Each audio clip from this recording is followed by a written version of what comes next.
So, good afternoon, everyone. Today I'm very excited to introduce you a very special guest, Dr. Claude.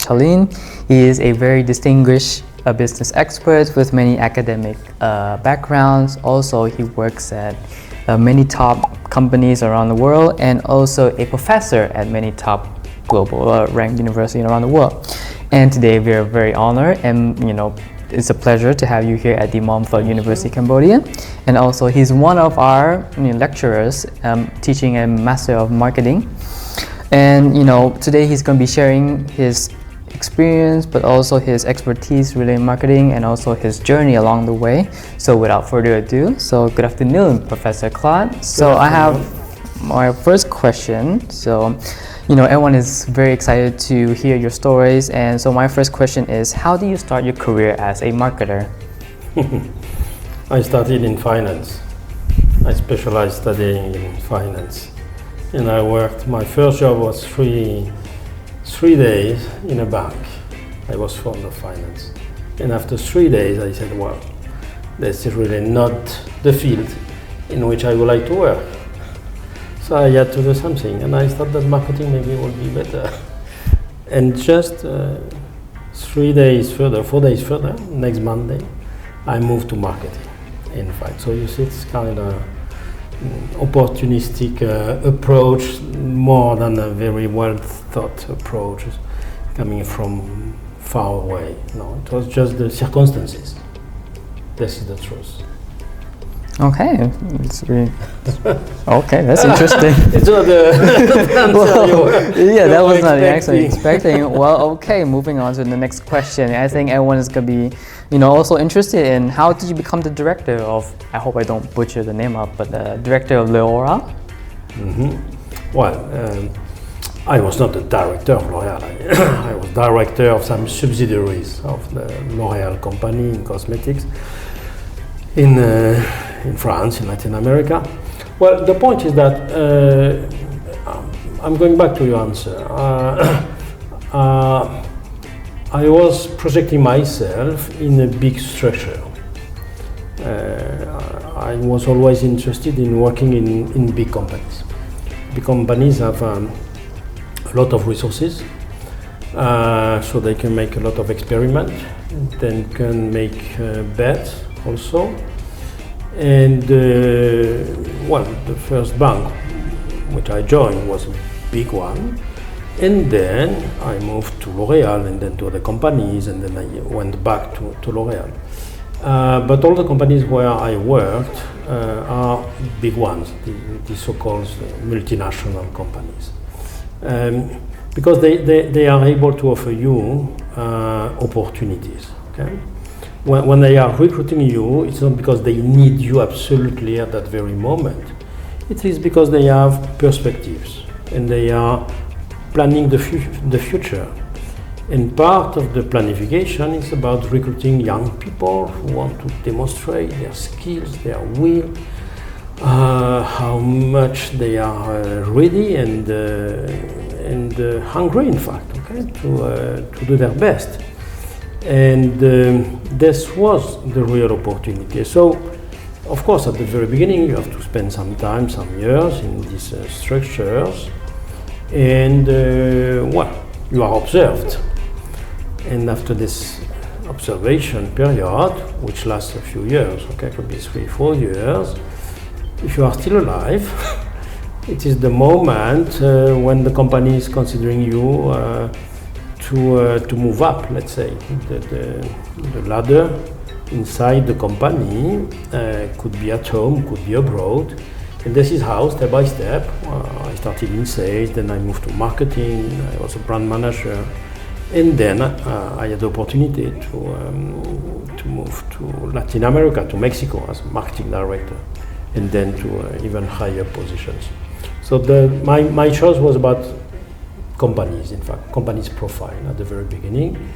And then things came, let's say, naturally. Well, of course, part depends on your results, part depends on chance, part depends on the moment, part of the evolution depends on circumstances, okay?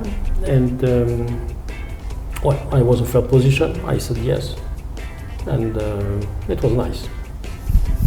Well, that was a lot of answer to digest. Well, so moving on to our next question, I think I also would like to hear about this, is that what is your greatest achievement in your marketing career?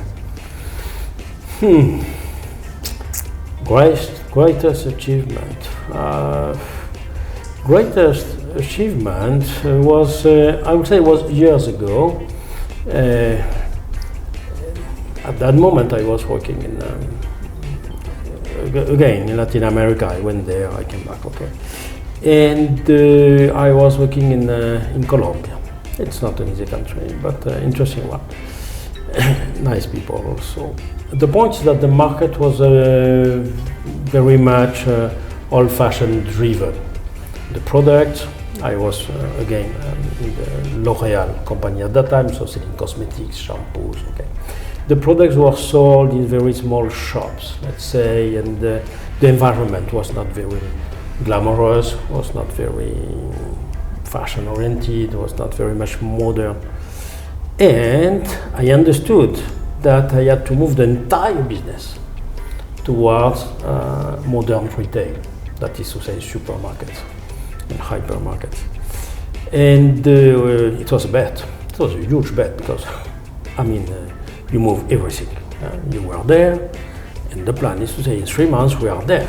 And you hope that your team will follow, that your customers will follow, that everyone will understand this new positioning, and hopefully it worked. So it was tough. Really, it was tough because it was kind of an education process. We had also to demonstrate to our new buyers, I mean the supermarkets, that this category of product would represent a good business to them, and it was more difficult to convince the buyers than the final customers, in fact. But we did it. So I remember this moment as a really great achievement in my career. Well, that was a very insightful answer. So I think this is my last question, and then I'm also a marketing student, and then I'm ready to hear your answers. So, what's your best advice to students or professionals who are studying or working in the marketing field right now? The answer could be simple or complex, but the real answer to me is simple one. Marketing has a lot to do with curiosity. You have to look at the environment, how people behave, watch what's happening outside in the streets, in the companies. Always looking for kind of extra information, having a different perspective than maybe people who are not that much marketing focused. So I will say that developing one's curiosity, sensitivity to the others, but also to what's happening outside, is very much important, because the tools, marketing, you have a concept, and that is to say the philosophy of marketing, and then you have the tools. Of course, the tools nowadays are different from the ones they were some years ago, because of data mining, because of artificial intelligence and all those things.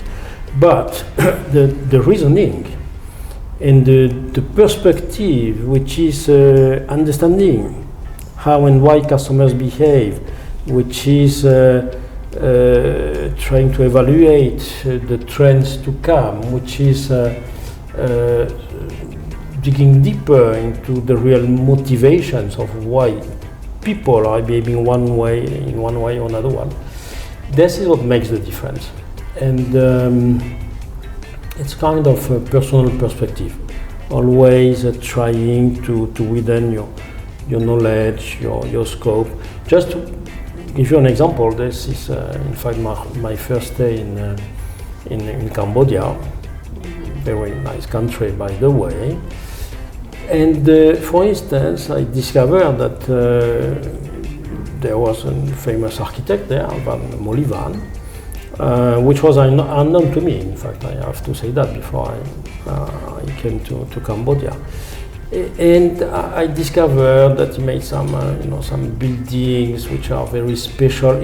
And then I dug into this topic. I wouldn't say that I'm a specialist of Van Molivan, but when I'm speaking of curiosity, it is this will of discovering, understanding, considering new perspectives, and well, I'm no longer operational in companies nowadays, although I'm doing some consultancy, but this curiosity is still present, you see, and this would be my, let's say, advice to potential marketers, staying curious what's happening outside. All right, thank you, Dr. Claude, for to be here and also be sharing your expertise. And I would like to end things here. Thank you very much. Thank you for the opportunity. Yes. Thank you very much. Thank you very much, sir. Thank you.